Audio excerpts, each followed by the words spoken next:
Hi everyone, this is Mr. Castro speaking, and I'm recording this video for my ERWC students at San Ysidro High. Before continuing this presentation, please make sure that you have a paper and pencil or pen ready to take notes. You will not have to take notes on everything in this presentation, but when you see this image, that means you should start writing down notes. After today's presentation, you will have an assignment to complete using these notes. So we're back to school now, and I know it might not feel like we're back at school, but we are. I know that last semester many students did not take their online classes seriously because attendance wasn't really taken and grades were not negatively impacted by distance learning, but things are different this time. Attendance will be taken and your grade will be impacted. You'll soon find out that things are a lot more organized and structured this time, so I want to encourage you to take your online classes seriously. Here are 5 norms for virtual class. Please make sure to write this down. We will be meeting online 3 times a week, so it is essential that we have some class norms. Just like how in a traditional classroom, you have classroom rules. Please write down the 5 norms. You only need to write down the bolded text, not the sentence below each norm. The first norm is to get on 5 to 10 minutes early.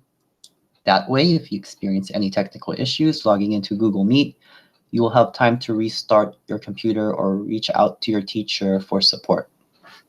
The second norm is to mute your microphone. If more than one microphone is turned on at the same time, it can become difficult to hear the speaker. However, please keep in mind that I might call on a random student to read aloud or answer a question. So you do want to follow along just in case I do call on you. That way you can unmute yourself and speak into the microphone. Norm number 3 is to use a headset so that you can hear better. And by headset, I mean headphones or earphones.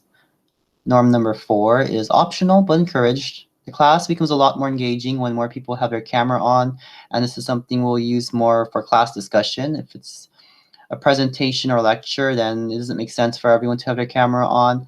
But if we are discussing something as a class, it's a lot more interesting and better if we can actually see each other instead of just speaking into speaking to a screen filled with random letters and images.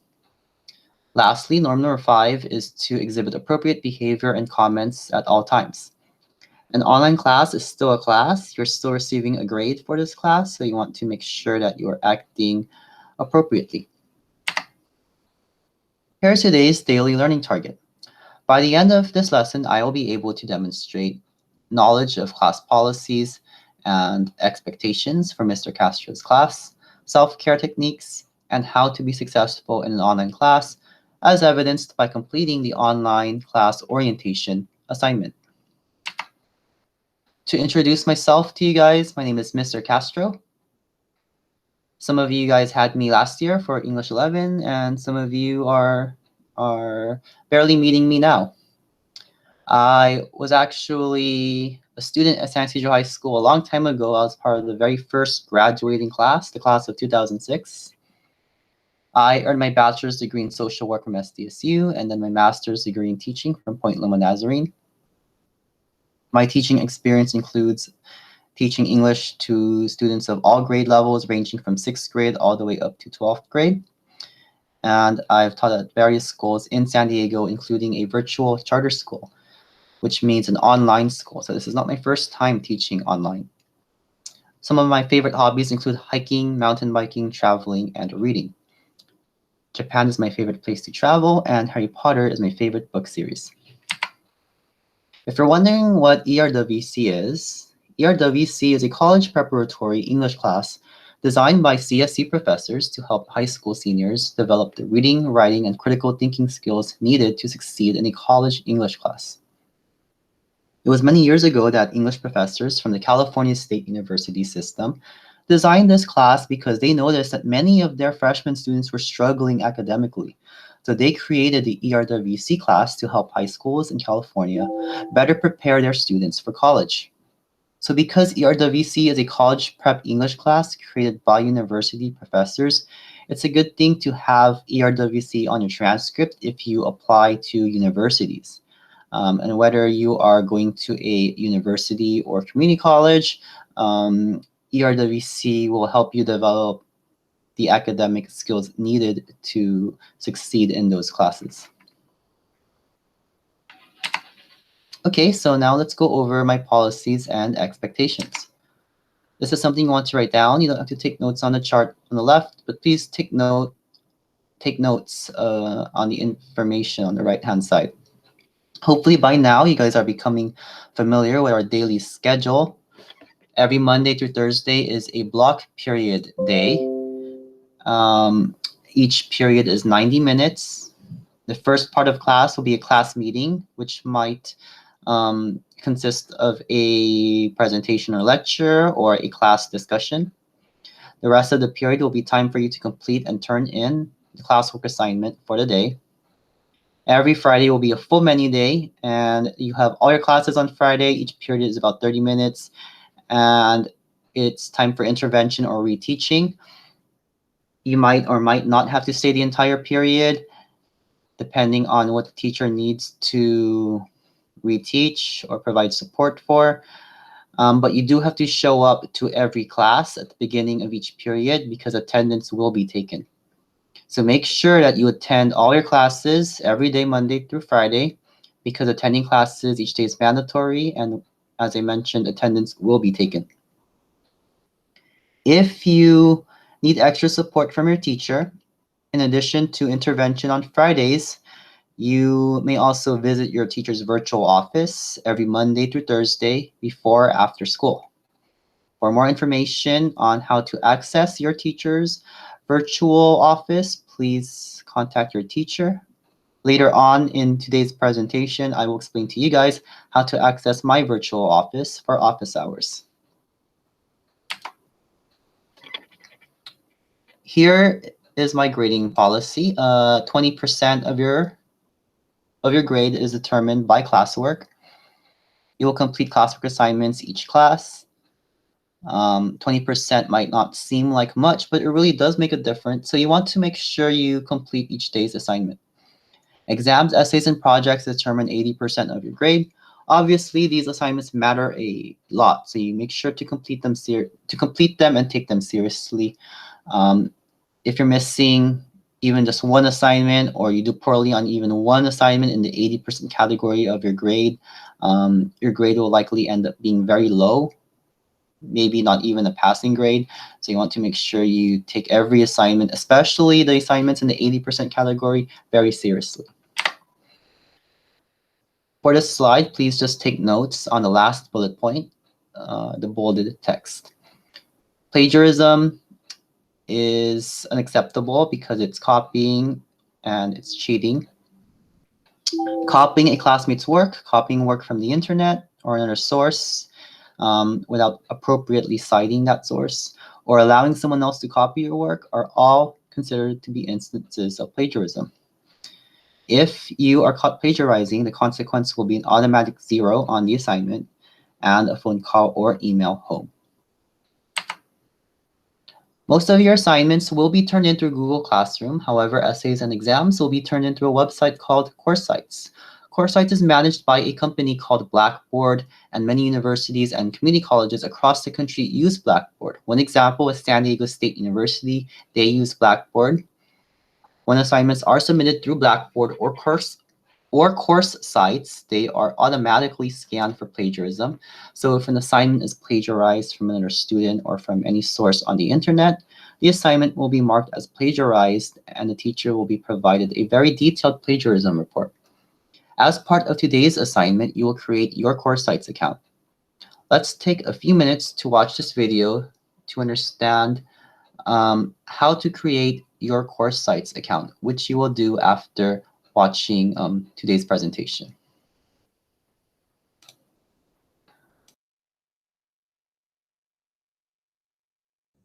Hi everyone, this is Mr. Castro speaking, and I'm recording this video for the students of San Isidro High School. So in this video, you are going to find out how to register for a CourseSites account. The first thing you will need is a registration link from your English teacher. You will need a specific registration link because once you sign up for an account through that specific registration link, you will be automatically registered for your English teacher's class. So once you have that registration link from your English teacher, you will copy and paste that into the browser. And let's just wait a moment for the page to load. And then once you see register for course sites at the top of the page, you will start typing in your information. So your first name, last name, and your email address. Now this can be a personal email address, or it could also be your school email address. It doesn't really matter which one, as long as you have access to the email. Next, for the username, you want to pick something that you will remember. I would suggest that you write it down and then save it so you can log in the future.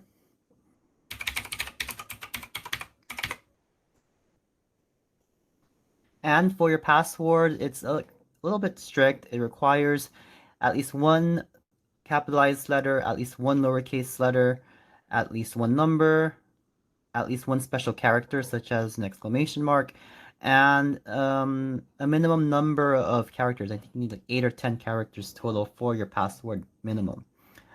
So as a suggestion, I would suggest using capital S, lowercase y as your password, followed by your 8-digit birth date, followed by an exclamation mark. Once again, that's capital S, lowercase y, your 8-digit birth date, exclamation mark. That way you meet all the password requirements. Lastly, click on yes, I agree to terms of use, and then unclick where it says yes, sign me up for emails. That way you're not receiving random advertisements from the course site's website. Click on I'm not a robot, and lastly, click on submit.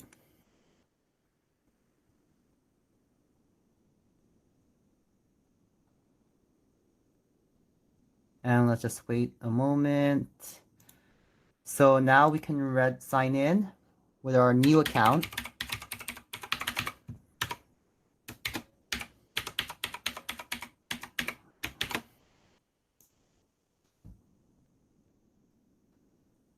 And now we are signed in and our English class is right here.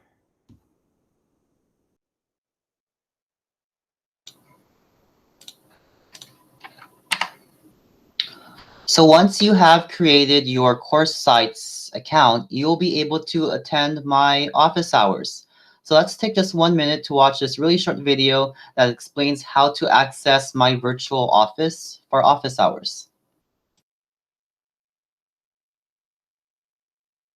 Hi everyone, this is Mr. Castro speaking, and in this video I'm going to show you how to log into my virtual office for my online office hours.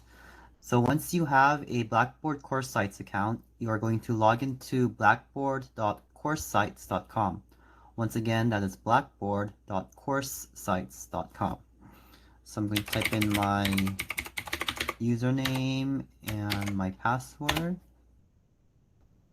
Once you are logged into Course Sites, you're going to click on Courses on the left-hand side. And then you are going to access your class. On the left-hand side, you see where it says office hours. You are going to click on that.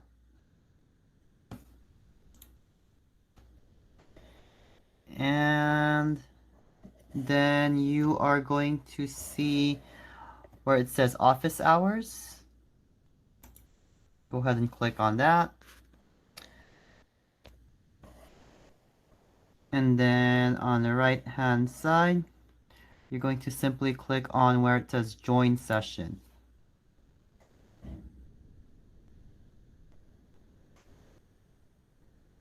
And now we are in the virtual office.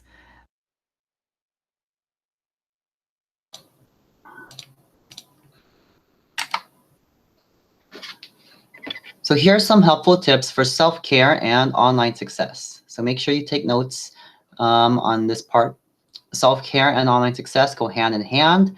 Failure to take care of yourself will negatively impact your ability to succeed in an online class. Because if you're not feeling like mentally or emotionally or physically well, it'll be a whole lot more difficult to focus, especially when you're at home. So you want to make sure that you are staying healthy and active at home. So here are 6 helpful tips for self-care and online success. Tip number 1 is to clean and organize your workspace. Maybe your bedroom is now your workspace, maybe it's your dining room table, or perhaps a corner of the living room. Wherever you are completing your work, it will be much easier to concentrate and be productive if the workspace is clean and organized. I highly recommend using a desk or table. I know that personally, I concentrate a lot better when I'm using my desktop computer at home. If I'm using my laptop or phone or iPad, like on the couch, I know I get way too comfortable and I kind of get a little bit sleepy personally. But if you can concentrate there, that's fine. So wherever you concentrate best and you're the most productive, as long as that place is clean and organized. Tip number 2 is to get moving. According to Dr. Henderson of Lively Healthcare in the United Kingdom, the less we exercise, the more tired we feel. Prolonged inactivity, even in fit people, can make them feel tired and unmotivated. So make sure to do some exercise each day, jump rope, do push-ups, walk or run or dance or work out at home. So do something to get moving so you're feeling more energetic. Tip number 3 is to drink lots of water. Many studies have shown that even if you drink, even if you get enough sleep, dehydration causes you to feel tired and sleepy. So you want to make sure that you increase your water intake, especially if you're starting to feel tired at home. Tip number 4 is to create a daily agenda. If you start creating a daily agenda for yourself each day and you do your best to follow that agenda, you will notice your productivity level going up very quickly. This is actually something that I've been doing lately for myself. Yesterday, towards the end of the day, I typed up an agenda, and then this morning, the first thing I did was turn on my computer and look at my agenda for the day. Because you guys already have a daily schedule for school, that makes it a whole lot easier to create your own daily agenda. As an example, you might add office hours to the beginning or the end of your daily schedule if you need to get some extra help from a teacher. You might add time to work out, to cook something, to watch a movie or read a book. Tip number 5 is to check your school email and your Google Classroom announcements. Your teachers and counselor will be communicating with you through your school email. You'll also be receiving important school and district announcements in your school email. I'll be communicating with you guys through both school email and Google Classroom. So make sure to check your email and Google Classroom every day and respond to email messages promptly. Lastly, tip number 6 is to reach out to your teachers, counselor, and/or friends or family for support. If you ever have any questions, or if you're just feeling overwhelmed and stressed and you need someone to talk to, please make sure to reach out to someone. And that's it for today's lesson. So for today's assignment, you guys need to go to the classwork section of our Google Classroom and open this assignment. This assignment has 2 parts. For part 1, simply answer the questions. For some of the questions, you will need to refer to your notes from today's lesson. And for part 2 of the assignment, you will need to create your CourseSites account by following the given instructions at the bottom of page 2. You must register for CourseSites for this assignment to be fully completed. Please complete and turn in today's assignment. And if you need any help, make sure to email me and ask for help. As a reminder, please refer to the daily class schedule to know when we're meeting next time on Google Meet. Have a great day, everyone. Thank you for watching today's presentation.